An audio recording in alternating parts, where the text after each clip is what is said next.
各位观众朋友，大家好，欢迎收看10月14日 AM 新闻，我是嘉豪。今发生什么大事代？头先就来报连载。有一个马来西亚的查甫大学生，去互发现讲死伫厝内面，这嫌器官男性自杀无成功，当咧治疗，案情也当咧追查。有调查讲，台湾民众的平均 GDP 有113万，专家认为这是半导体产业有关金额，一般民众根本无趁压济。宪法法庭宣判，强制甲这嫌疑犯验到的行为，可能是违背宪法，也造成这警方要执行困难度。讲到台北树林13暗时呢，发生一桩命案，是一个24岁马来西亚生出来查某大学生，经发现讲伊死伫咧伊睡厝内面，而且伊阿妈骨也佫乌青，这凶手真有可能是一个30岁生诞的查甫人。这个查甫人走登去新北市永贵徛街拍算买来自杀行地路，落尾去互发现送病院治疗。根据了解，目前伊含这个死者呢，伫 IG 顶头只有熟悉5、6天尔，也因为这个查甫人目前是无法度做笔录，案情也佫无法度调查。13中昼，一个穿黄衫的查甫人离开台北树林区的这栋公寓，结果几点钟了后，煞伫三峡徛街，想要食药啊轻生，互人送去病院，毋过伫个就医的中途，伊却讲出伊家己太人了。送医途中向警方供述，日前在本辖大东路段某处民宅内杀害一名女性友人。警方赶紧去调查，发现24岁马来西亚生出来女大学生倒伫个眠床，阿妈棍有明显的乌青，确认死亡。传讯给他，但是没有回嘛。晚上起床我就觉得怪怪的，就绕过来这边看一下，然后就发现有警察在楼下，知道他压力很大，对。因为毕竟嘛，国外来台湾读书的弟弟也是我们海外青年的，也是校友。我们也通知了他弟弟啊，也感谢警方的帮忙能够让他们用最快的速度来到台湾，学校会全力的来协助他办理各项的事务。根据了解，死者读民团大学只剩2门课，明年1月就毕业。平常时会做马道甲直播工作。死者甲技术涉案的姓陈的查甫人伫 IG 顶悬熟悉这5、6天，就发生危险的代志。无论两人有啥物怨恨，也是亲像姓陈的查甫人向警方表示协助轻生，拢显示网络交流所暗藏的安全记录。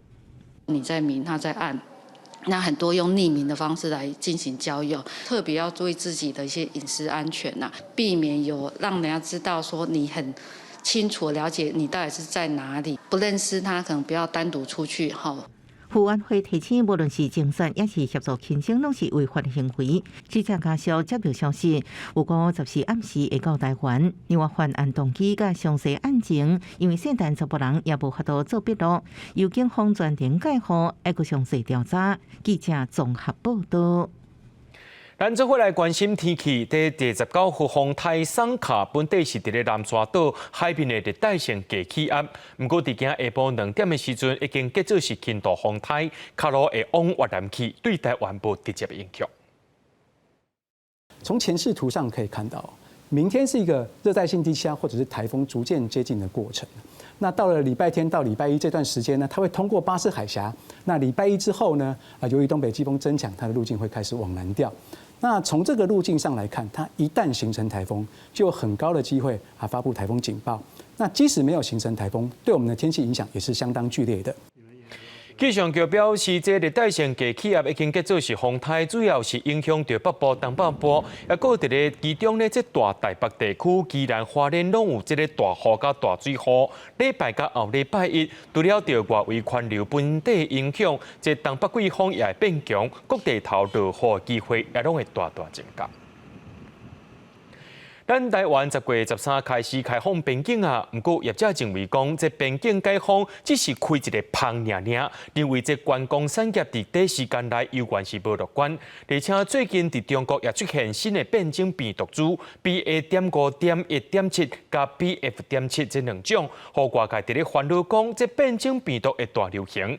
指挥中心表示，民众出国了后，可能会甲变种病毒炸倒转来，指挥中心也会继续监测。翠安挂号，详细听工作人员介绍巧克力制造流程。29月为泰国来的头一团游客，早起来到巧克力工厂参观，所来再到日月潭游学体验。台湾边境因为新冠疫情封2年外，10月13总算开国门，迎接泰国头一团为国内旅行业甲旅游市场带来商机。不过有业者认为边境解封是敢开一旁，认为观光短期也无乐观。没有办法乐观，是因为航空公司的问题嘛。因为国际上很多班机都减班嘛，以前飞日本一天有10几班啊，现在飞日本一天没几班啊，所以就是满额。因为航空公司也不可能开了飞机之后只坐20个人、15个人。就在开国门的同时，最近中国出现新的变异株 BA.5.1.7 加 BF.7， 让外界烦恼变种病毒惊会个大流行。对这代志，指挥中心表示，国人出国了后可能带病毒回来，指挥中心会持续监控。那不管是哪一个，事实上他们都是 Omicron 的其中一种，所以他们的症状呢，都还是跟 Omicron 一样，最主要都还是这个咳嗽、喉咙痛、流鼻水、鼻塞以及发烧。国内14新增加48205例本土病例，有12县市病例数拢超过1000，其中国医新北市通报9251例上侪，整体病例数也是比前一天，也甲顶礼拜同期减少，降低幅度是5%。指挥中心表示，目前也搁伫疫情高原期，确诊个案内底新增加80例死亡，死亡数创下7月23以来新高。分析应该是双10年假了后，病院做一个通报引起的。记者综合报道。继续来关心经济，这美股大起带动台股一开盘就大起200多点，落尾是起317点，收伫咧13128点。台积电的股价也登到400，收伫咧412块。不过，这台积电的股价一直咧落，市值对13.6条，落到只剩10.6条，无到60天就随落3条去啊。美股13逆转收悬，道琼最后大起817.87点，纳斯达克指数也起232.05点，各类台北股市伫14港报强烈反弹，大起212点，开出收复13,000大关。伫电子金融甲传产，三大指数一路加悬，盘中大起超过400点，最后是13211点，收盘起317点，收伫13178点，成交金额2000.67亿。台积电伫发射会顶悬表示，第4季维持高动息率水准，早盘股价上悬到416块，起5.32%，收跌412块，起17块。景气的一个这个回升的一个时间点到底在哪里？像台积电的一个部分，它是预期就是说到明年下半年啊，这个整个产业的一个成长力道才会重新回来。那代表就是说，其实到明年上半年，其实整个产业的一个这个修正的一个压力还是有的。因为美国通货膨胀继续恶化，9月消费者物价年增8.2%，比市场预期较悬。市场预估联准会11月会个升利息3码几率超过98%。分析师认为，除了升利息，美国所来企业陆续公布财报，虽然14大盘跌前半，电子股领起之下反弹，不过应继续偌久爱去观察。最近台股一直落，就连富国新山台积电也落破400块关卡。行政长苏贞昌第2院也搁一摆信心发声。当俄乌战争，美国一再升息，种种都会影响全球的股汇市，而台湾整体经济基本面良好，政府会对于影响所产生的冲击做相关的因应。外界也关心金管会是不是进一步采取救市措施。金管会表示，回溯历史记录，上海就是禁止放空、未休市，不过市场管理是动态，会看市场状况来决定。记者综合报道。国际货币基金组织 IMF 最近推算，台湾2022人均 GDP 会增加到美金35540块，表示台票113万。这是19年来的，这台湾头一届超过南韩、日本，变作是东亚的第1名。不过有学者认为讲，这 GDP 的成长原因，主要是这半导体产业影响，加上企业投资，和实际上这劳工所领的薪水一点仔也拢无关系。国际货币基金组织 IMF 最近一份报告有估，台湾2022人均 GDP 将是东亚第1。而国发会主委景民生进前更加乐观有估，今年台湾经济成长率会比 IMF 有估3.3%较悬。这个成绩是比全世界都来得好 ，IMF 这样特别的说明哈。那我们预估来讲的话，数字上可能会比 IMF 稍微乐观一点点。韩国人均 GDP 大约107.2万，日本109.6万，台湾是113.3万，位居东亚第一。根据国际报道指出，台湾 GDP 的快速成长主要是半导体产业助攻。不过，真侪基层劳工对台湾2022人均 GDP 真好的表现，其实拢无这个感觉。现在都不敢请人，请人请不起，利润太高了，物价涨太多。经济的成长就 GDP， 它的贡献主要来自于企业的投资，也就是固定资本的形成，所以它跟一般的民生经济没有关系，那更不用说跟一般的劳工的薪资更没有关系。所以在这种情况底下，纵使经济成长的人均 GDP 增加了，可民众还是会无感。尽管今年台湾人均 GDP 有估会是东亚第一，不过学者指出，受今年第四季半导体库存面临去化风暴，加上美中制裁效应发酵，有估台湾明年经济表现恐怕未伤好，要小心来应对。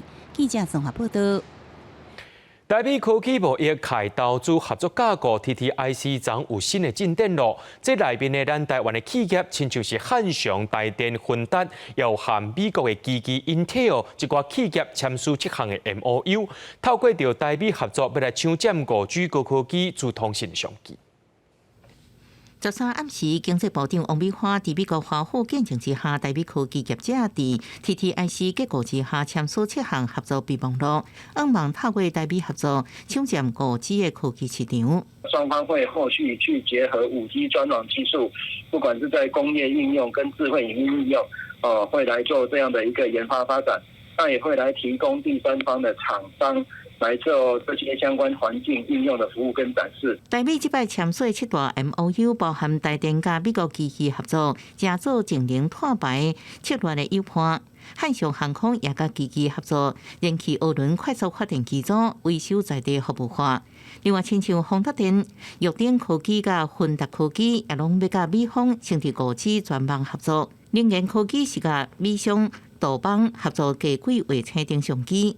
虽然7大 MOU 有希望为台美企业搁开创商机，不过台湾半导体产业是不是会亲像台积电总裁规铁甲有股，伫明年顶半年行向西提？加上美方阁宣布要减少瓦扣对台湾半导体产业，恐惊冲击台湾半导体供应链。从终端需求的一个疲弱，那么到库存呢也必须要进行调整，那么这都逐步的反映在整体的一个半导体的一个市况，那么确实会呈现逐步转差的一个局面。那么预计呢，整体的一个产业景气的一个调整，至少要到明年的第2季。美国想要伫个短时间内摆脱瓦扣台湾半导体产业。现阶段也是有难度，不过专家认为，台积电伫半导体供应链角度顶悬，有缘徛有这高点，唔免伤过烦恼。记者综合报道。讲到国产的高端疫苗争议是吵袂煞，审计部列出高端有几落届拖办交会超过30天，为福部说是无甲因发违约金等等的5大欠点。行政院长苏贞昌表示，疫苗是战略物资，每一个国家会当家己生产，就要尽量家己生产。若准有违反契约，该罚就要罚。讲到这高端疫苗，也变作是台北市长选战的焦点咯。国民党的蒋万安批评陈时中在做指挥官的时阵是政治惯过防疫，那这个无党籍的黄珊珊是批评陈时中做指挥官的时阵掌握国家上界大的权力，当然就要承受上界大的责任。陈时中表示，已经无作为副部长啊，就无应该再发表相关的回应。国产高端疫苗争议一直拖，审计部列出高端礼拜延迟交会超过30天，卫福部却是无发违约金，也个疫苗采买无公开透明，这5大缺失。卫福部被批评护航高端，行政院长苏贞昌讲，疫苗是战略物资，那是违约该罚就要罚。疫苗是战略物资，每一个国家如果能够自己制造生产，都要尽量的能够自己制造生产。那相关的规定。契约的约定如果有违反，那自然就依约而行，该罚就要罚。这种说法很好玩的，很好笑。这是什么叫做护航高端？3月24日验收的时候，最后一批验收的时候，同时这个加重处罚就执行了。对审计部讲，疫苗采买方准30年，应该公开采买情形。事实员讲，无方准30年，是物件保准30年。也好，啉高端疫苗一剂要1000多块。台北市选前焦点也在高端疫苗，但是中之前表示已经离开卫福部，被批评不负责任。伊则是澄清，已经下令不应该越权发言。如果我现在在对卫福部的政策或相关的这些说明在讲，他们又说我会说三道四，又离开了这个职位之后又越权讲话。我不是一个越权的人，我要尊重体制。在人民最痛苦的时候，他去阻挡疫苗的采购，甚至错置了疫苗采购的顺序，延迟了快筛试剂的购买，才会造成今天的困境。邱马安批评，但是中做指挥官时做了疫苗采买，政治超越防疫。黄珊珊批评，绑架从来不是破空，莫个社会绑架。台北市防疫成绩和但市中拍70分，黄珊珊也大声来回击。如果中央早一点让快筛阳可以认定为确诊，我们就不用大费周章设车来诉。我们设了之后，才能够保护台北市的医疗量能不会受影响。这些事情，我想市民都看在眼里。这个分数不容他来说三道四。但是中讲时间来使倒转去，未接防疫指挥官黄珊珊批评，但是中当时掌握国家上大权力，当然爱承受上大责任。记者综合报道。台湾边境开放啊，总统蔡英文下晡也视察基隆港旅运大楼邮轮复航的进度，也讲到按算明年到基隆港的邮轮会有79个航次，通好吸引到34万人来这行搭。也肯定基隆市长林右昌和民进党的市长参选人蔡适应的拍拼，和外界认定讲这是为来拼这民进党伫基隆的选情。不过国民党的谢国良是搁再批评蔡适应的家族啊涉嫌违法转包照牌包工程，伊会向检调单位来进行告发。免税店店员热烈欢迎蔡总统的手底戏，迎接国门开放。蔡总统10时巡视基隆港旅运大楼邮轮复航整备进度。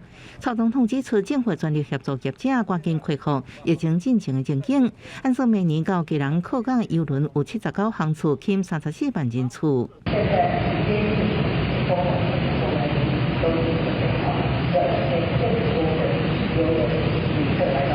我们已经把基隆市港打造成为一个宜居而且适合邮轮旅客来观光服务的一个非常重要的一个港市的环境。蔡总统肯定基隆市长林右昌、市长参选人蔡适应，和基隆在疫情当中继续进步。各参观人的市长阿拉保管毕竟蔡适应拢伫边啊，外界解读蔡总统是来优待蔡适应的选情。我们过去这几年来，中央跟地方合作，把基隆的城市发展所做的改变，所以我们今天是非常感谢总统到基隆来4岛。国民党谢国良批评蔡适应亲信家族涉嫌违法转包照牌包工程，要向检调来告发。明明是广信得标，却又是由富群来联系来施作，这样子我们提出的市政不做任何的回应。坦白讲，我觉得我对于水公司这2天的表现，我们感觉到非常的失望。蔡适应竞选总部反击蔡适应本人无开公司，对亲信的指控是无影代志。台水公司第一区管理处是澄清，相关工程采购拢依法办理，绝对无变态，或者是服务处人员来关税。记者综合报道。继续来看这论文风波，民众党的立委蔡碧如的硕士学位去予德明科技大学撤销啊！这蔡碧如今日表示，那准是因为应用这老高的部分呢，虽然违反着学术伦理，伊也真不服，不过也就是爱承担，伊也依法提出救济，那准是无道并判，也撕掉立委。台北市长郭文德是介绍天，也讲伊相信蔡碧如。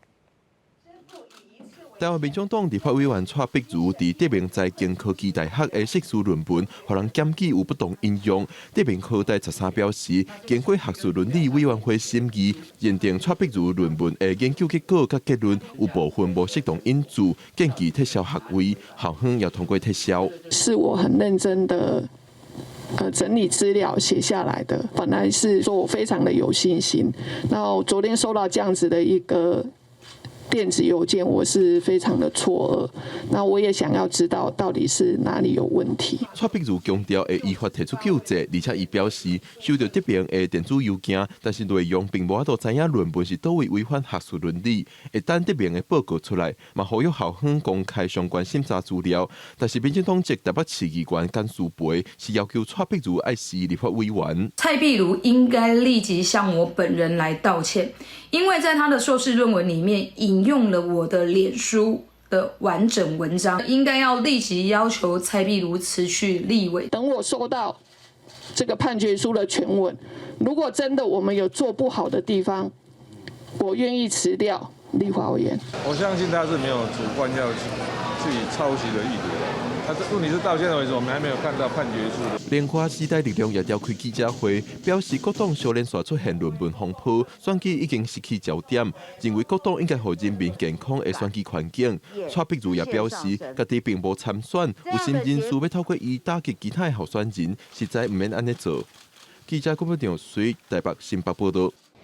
讲到这个北韩继续伫咧试射这个导弹，枪射行动是愈来愈大。对13深更到14半暝，唔拿出动这军机挖进南北韩军事分界线，佮发射一粒地道的飞弹。这是这2礼拜以来北韩第8届这发射飞弹。北韩强调，因的动作就是为着要反制南韩第13个炮击演习。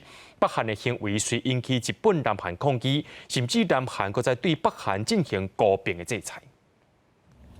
13暗时到14个分点，北韩出动10多架的军机，挖经两韩的军事分界线背。南韩紧急升空 F-35的稳型战机境界，指控北韩向军事缓冲区发射差不多170粒大炮，严重违反2018年双方签的军事协议。伫14个分点1点55分，北韩又向日本海发射一粒地定飞弹。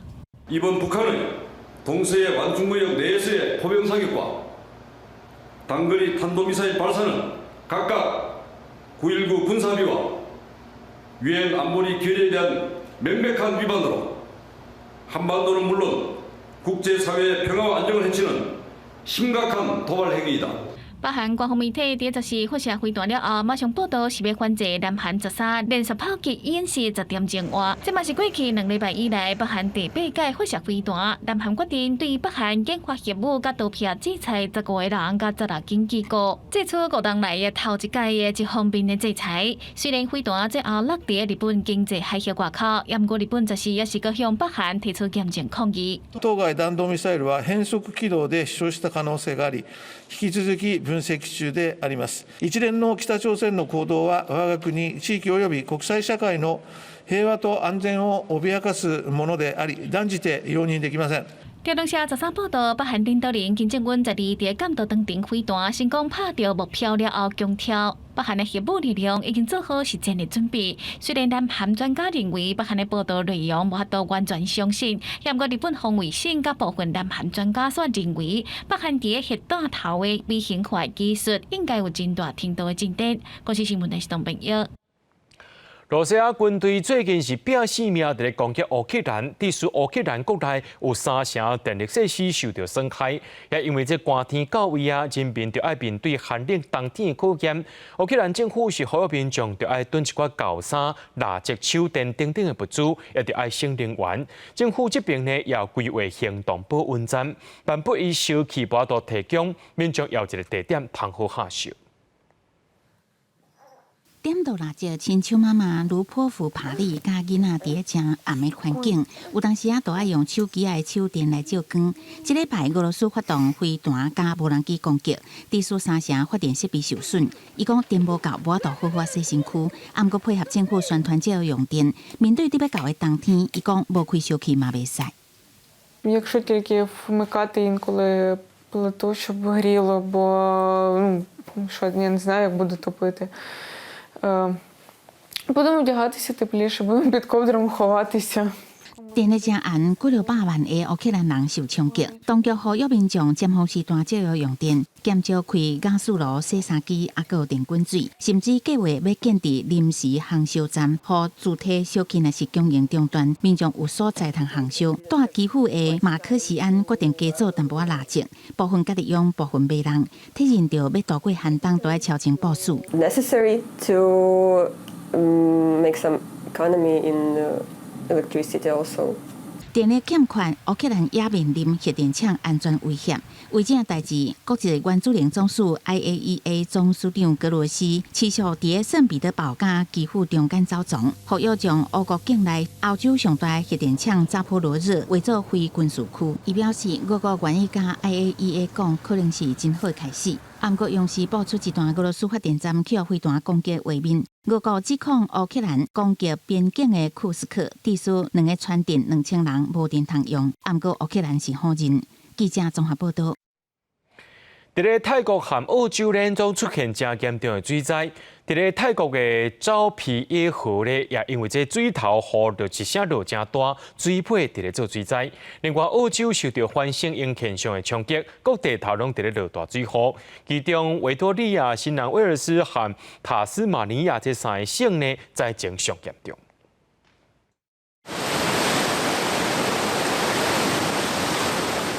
澳洲塔斯马尼亚岛北边的莱尔顿岔道的河水已经开始淹到桥面顶悬，状况真危险。外电引用当地政府统计指出，12到13短短一天，塔斯马尼亚部分的所在落雨量都有400毫米。That rainfall, of course, is producing a lot of flooding over the last month or so, month and weeks. We've seen soils become saturated, so the rainfall that falls has no capacity to be absorbed into the soil. It's running straight into rivers. 高雄报告澳洲本土维多利亚省首府墨尔本为空中化是一片的水，伫个上新一波的水灾灾情当中，维多利亚是灾情上惨重的一个省份。今年因为反声音现象，西太平洋各国拢传出大水祸造成灾害状况。澳洲各地今年以来因为水灾死亡人数超过70人。气象单位有预报显示，了后几礼拜也有大水祸发生，河水涨起来也会更较厉害，请民众一定要遵守各级政府的避难指示。另外，在泰国也发生同款的灾情，贯穿全国的昭披耶河在大水雨之下，水位一直涨起来。为东北边境的乌云府到中部接近首都曼谷的大城府，水因面体情形，世界拢已经看到。不过，水利单位有关决定提悬水排涉水量。泰国是佛教国家，庙寺甲和尚拢有真悬的社会地位，所以伫水灾来的时阵，为了无要互大城府这间庙寺的金身佛像雨水淹去，当地政府决定引导水流，甘愿互附近的村头继续淹水，也要救庙内底佛像。公视新闻徐家珍编译。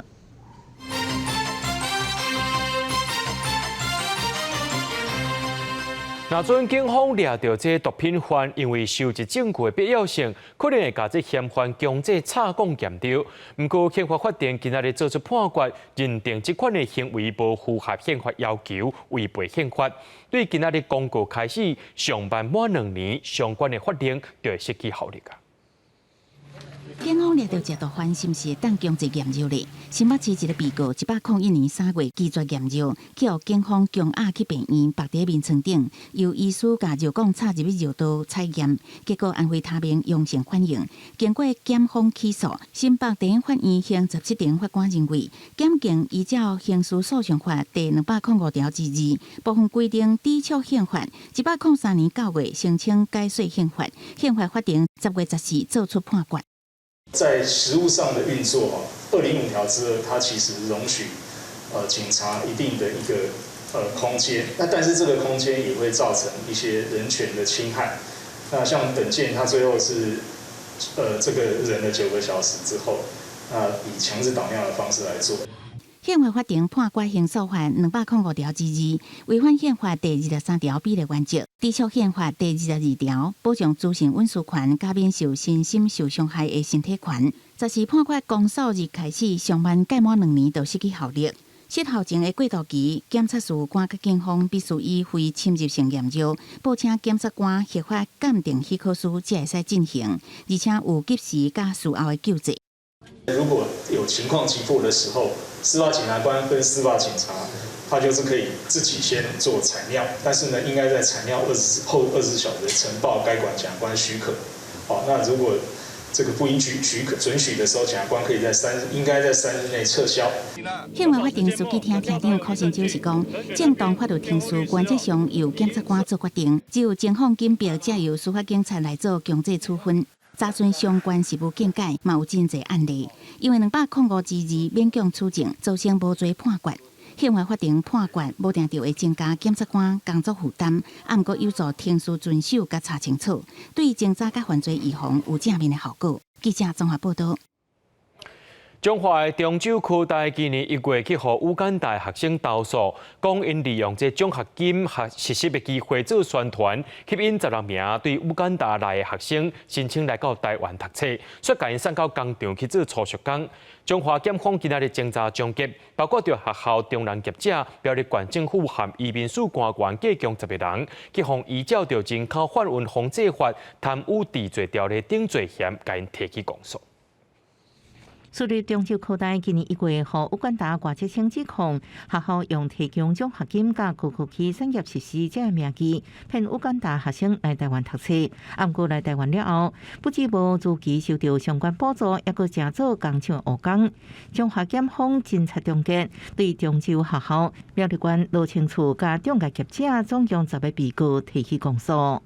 高额奖学金等不实诈术，使乌干达籍人士陷于错误，以留学名义入境我国。检方指出，包含中州科大选才学部长推广中心的谢娜郑主任，甲乌干达的谢任的台球，为2019年11月开始，涉嫌骗16名乌干达学生来台湾，到苗栗工厂做学工，以违反人口贩运防治法起诉。苗栗县府路清处县道的副处长甲县寮科长，因为路检不实涉嫌包庇，以违反贪污治罪条例提起公诉。现在就已经进入司法程序了嘛？那我们等到收到起诉书之后，我们再来依规定办理。在中州科大虽然是上课时间，毋过校园是空，因为事件曝光了后，校长请辞，学校也彼此停止招生。本国籍甲外籍学生拢烦恼家己受教权受损，形象真的会损害还蛮大的，会造成招生上面会给人家是负面的形象。Now I'm waiting for my time to graduate. The Ugandans were lucky than us because they were able to move to better schools, but us as the Kingdom of Eswatini students will remain here. 学校是发声明表示，对检方起诉表示尊重，会保障境外学生的相关权益。记者综合报道。讲到高雄城中城大火到今已经1年了，这大楼已经拆掉，变作是虎北公园。不过，这场火灾造成46个人死亡，43人受伤。市政府启动社工服务，也提出这税厝的补助。不过，有民间团体也伫咧烦恼讲，若准这补助到期啊，社会主体也未起好势，这个住户是要何去何从呢？另外，有这受灾户的家属指控讲，当初城中城的防火门为虾米碰见，也搁这市政府的消防安检为虾米无法度入去呢？到大也拢无查清楚。去年10月14，反正2点09分，走廊有火昏，较无1分钟，就伸手无看镜头下。这是城中城火灾迄当时8楼的情形。过1年中火现场原本地上12层、地下2层的关楼，改建做虎北公园，也伫即天开放使用。目前家户都有稳定的居住的住所，而且重新在生活。而这个整个过程呢，社工也会持续的关怀。火灾了后，市政府开始1对1社工服务，互因抒发心理就业的关怀。原本大楼内未少弱势住户，都是仁安基金会高雄平安站服务过的个案。这1年站内持续关怀协助，毋过烦恼2000税厝补助2年期限一个到，规划互受灾户入去大的社会主体也未起好，到时阵无为大。主要还是在于2年后，如果这个租金补贴已经结束了，租金补贴是一次给予，它并不是每个月给予。对，但当然也有可能是有一些个案已经全部花完。大火满1年之间，有家属控诉要知影真相。到底为什么防火门会拆掉、会不见？还有为什么没办法进去检查，到底是谁阻拦，这些都要查清楚。讲市政府是安怎无法度入去城中城安检？大楼防火门什么时阵封拆？互谁拆？市政府伫城中城事件，无人需要负刑责来签结，也甲时常正视大楼防火规划，互人破坏，毋是人放火造成的。敢若判对方无期徒刑，家属想要知影真相，呼吁相关单位爱搁调查。检调机关调查厘清起诉，也进入司法程序。那我们尊重司法的调查。市政府讲，后续安置拢会持续进行，公安消防检查嘛会记得这个教训，增加预算甲人力，尊重司法机关的判决。若是家属伫记者会中的诉求，各样伫检视1个前无回应。记者综合报道。有一阵妈妈组成的欧巴桑联盟，因的主张就是希望政治会当由民众家己来做主，对女性加保亲的角度去关怀咱徛起的所在。除了市民参政以外，也有囡仔的人权、亲子关系、环保保护、性别平等教育，也有劳工权利，拢是因主张议题。这回2012年，欧巴桑联盟派出15个人要来选这市议员，咱做伙来看因用什么款的方法伫咧拼选举。我是小民参政欧巴桑联盟三重泸州市议员候选人陈婉玉。欧巴桑代表草根的女性，非常的韧性，遇到困难也不会受挫。铁马骑咧，囡仔带咧，新北市三重芦洲区的市议员候选人陈婉玉，就是安尼沿路拜票。伊讲伊是有温度的宣传车，比起其他候选人徛伫车顶画休，陈婉玉坚持的是一场环保的选举，会当骑伊就骑，若无就尽量行到位。我们认为选举文化可以改变，可以改变，所以就是不要来送一些卫生纸跟口罩。对的，简单的第一页不要送，对，动算的对了啦。一个候选人可能有在这个选区里面至少30-40面啊。对，所以其实选举的过程里面，不只是这些看板，还有很多的扇子。铁马当作宣传车，拜票干那一张单。陈婉玉用伊的行动行出选举的新气象，而且佫透过教学，教囡仔徛出来，保护家己住的所在。我们有太多的环境变化，包含气温，包含空气品质，都跟这些绿地越来越少有关联。应该说，环境这个议题对我本身我就很在意。为着信念走透透，但是带3个囡仔敢袂忝。陈婉玉讲，3个囡仔3种声，加在欧巴桑联盟的成员，大家相听，袂拄好的时阵，就有人跳出来斗顾囝，互拼选举的人会当专心去争取民众的认同。你看到阮虽然讲阮拢无挂看板，毋过阮每一届选举拢做认真的。阮希望讲会当改变台湾的选举，甲阮的文化。我是新庄的候选人何雨荣，我旁边这位是三重泸州的候选人陈婉玉。有时阵2个人做伙会当互相鼓励，即摆我讲，后一遍你讲，安尼会当休困一下，安尼上重要的是，甲阮2个力量。1+1会当大于2安尼。头毛写甲短短，何古荣是新庄区的市议员候选人，伊上希望的就是为弱势族群发声，为因引出一个申请社会补助的门路，搁再帮助因徛起来。低收入户的家庭，因可能因为教育，也是因为因厝内底的人唔知影要安怎清领迄救助金、补助金，所以因可能就错过遐机会。上重要是因的后壁要安怎重新搁徛起来。毋过，我感觉讲这个社会无应该是安尼，我敢有可能豆豆来改变安尼啦。除了弱势族群，伊嘛参陈婉玉同款关心环境议题。伊引导联盟内底的大家，拣一寡二手的纸板甲册贴仔来做选举的扛棒，甚至将以往选举的机仔回收使用。伫因的手中，所有废弃的材料拢会当变做有路用的物件。不过这种，伊若是做卡棒吼，伊就是做轻的，你若去买菜都做方便的。咱台湾以前做加工的，所以有足侪人就是做卡棒啊、衫啊，因有足侪布料的。因布料若是淡掉了后，伊就是用迄正正啊 U 型彩虹迄边条来做，这就变面纸卡仔。欧巴桑联盟伫2017年成立，2019年成做一个政党，今年是因第2摆杀人出来参选。联盟所关心的，就是这关系着生活的大细项代志。虽然手头无亮相，影响力嘛无偌大，不过因相信只要徛出来，就是一份改变社会的力量。嘛，因为这份勇气，互因的人生行出无同款的风景。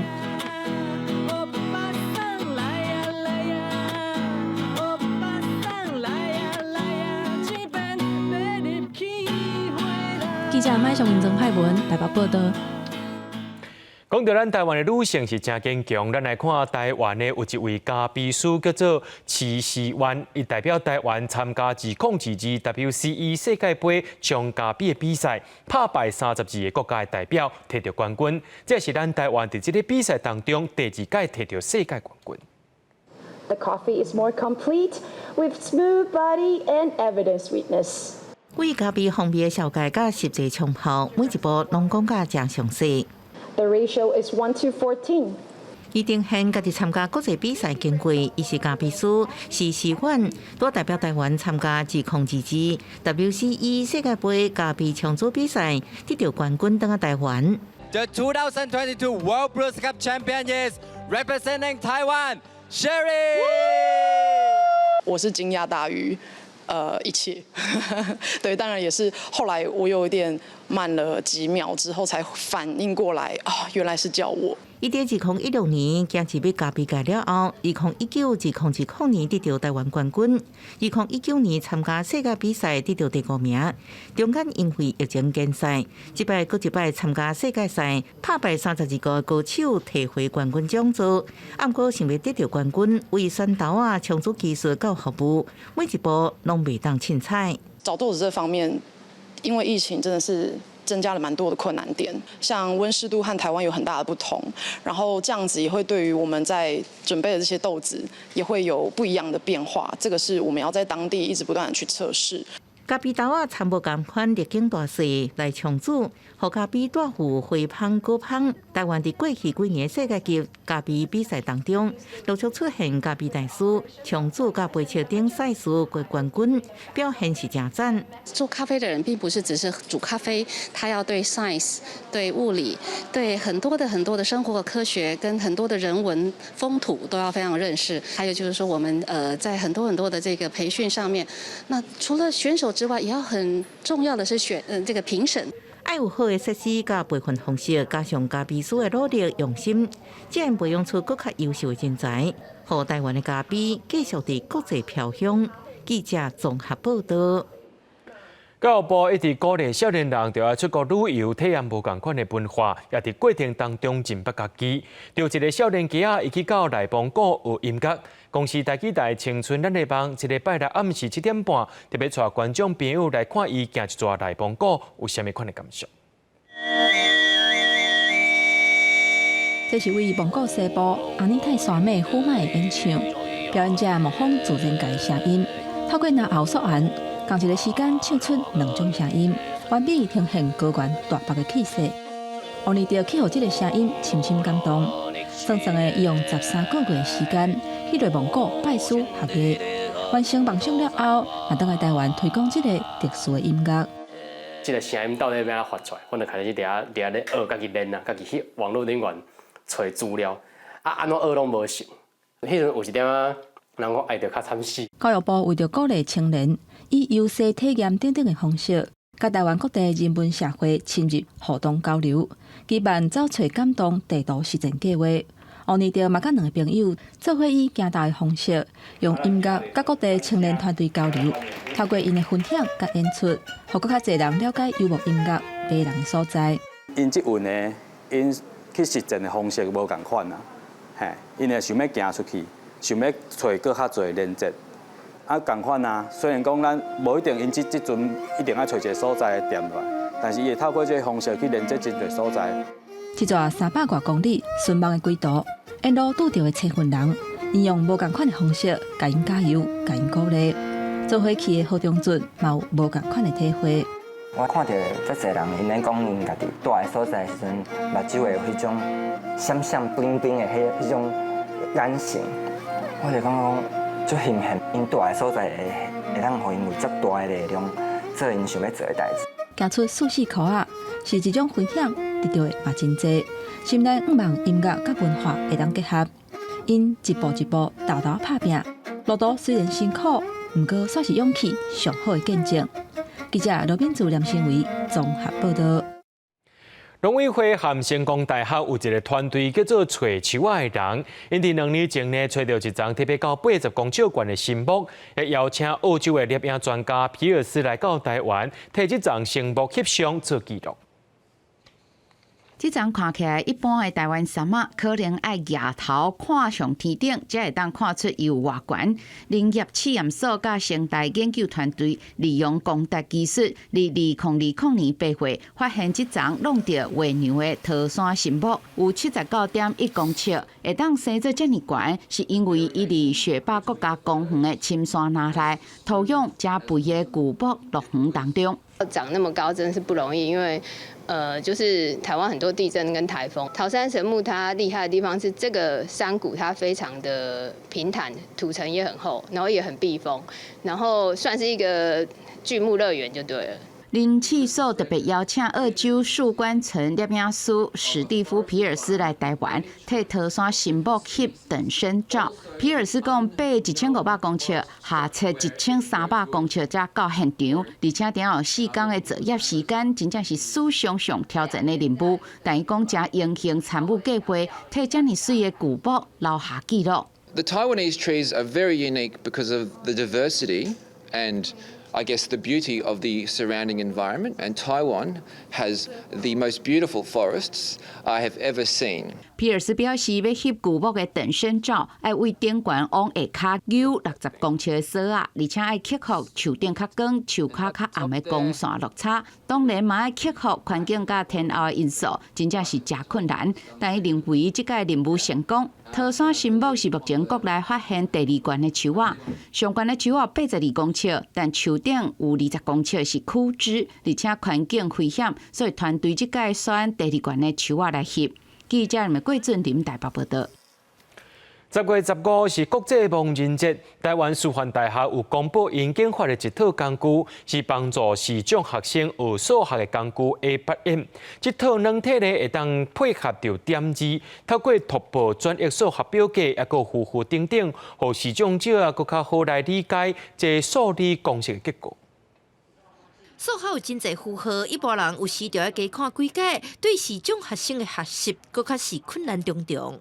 对于一些很复杂的式子，我们就必须要另外想方式来表达，这样子其实对我们来说是一件蛮困扰的事情。因为视障学生是用点字写公式，真侪老师煞要学过点字。林德祥自去年成为台师大数学系80多档以来头一位全盲生，校方甲视障协会合作，开发一种所谓学习的工具 A8M 的软体，系统会当甲点字念出来，而且转译亲像分数等等的符号。老师嘛通用编辑器写公式，让师生通减少互相理解的障碍。他可以按一个快速键，就直接把这个数学式子转换成跟一般人看到的形式一模一样的样子。传统我们用点字机打出来这个数学点子是没有太多老师可以看得懂的，所以我们在沟通上面就会很困难。画面上的明眼符号老师可以看得懂，明眼的老师或同学他们可以看得懂。那第二方面就是这个式子呢，我用 A8M 的这个系统，我可以让它读出来，用语音的方式。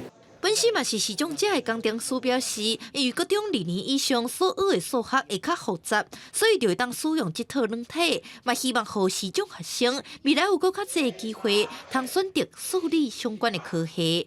记者陈立凯台北采访报道。预防这时段失灵，也个减慢老化，是目前台湾国人社会爱去面对问题。阳明交通大学有甲台积电也个病院合作，伫学校成立这社区型的健身俱乐部，利用现代化的科技运动器材，提供予时段运动的环境。在专业人员的解说之下，时段利用科技化的设备，除了一边运动，嘛使了解目前的体能状况，而且佮透过 AI 技术。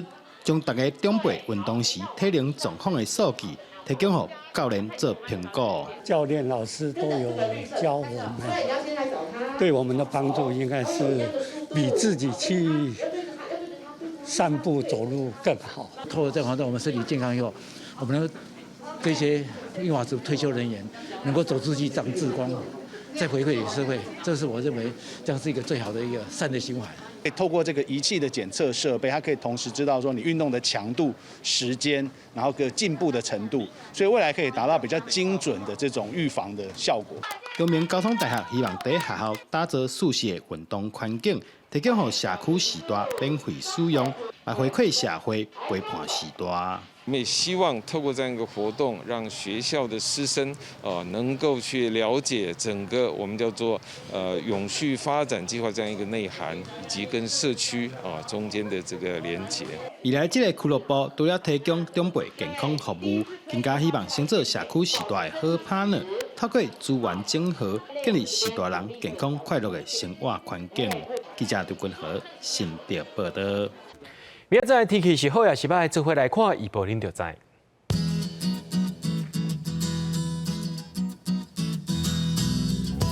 吉人到新竹对23度到25度，苗栗到云林对22度到31度，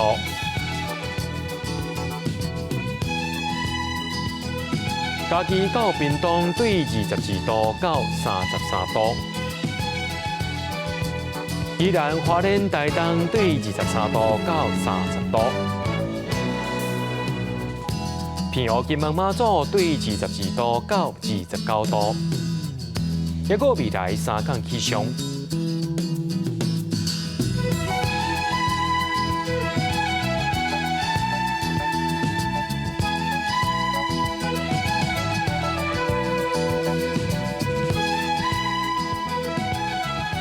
在新闻最后，感谢各位观众朋友收看今日AM新闻，我是嘉豪，咱再会。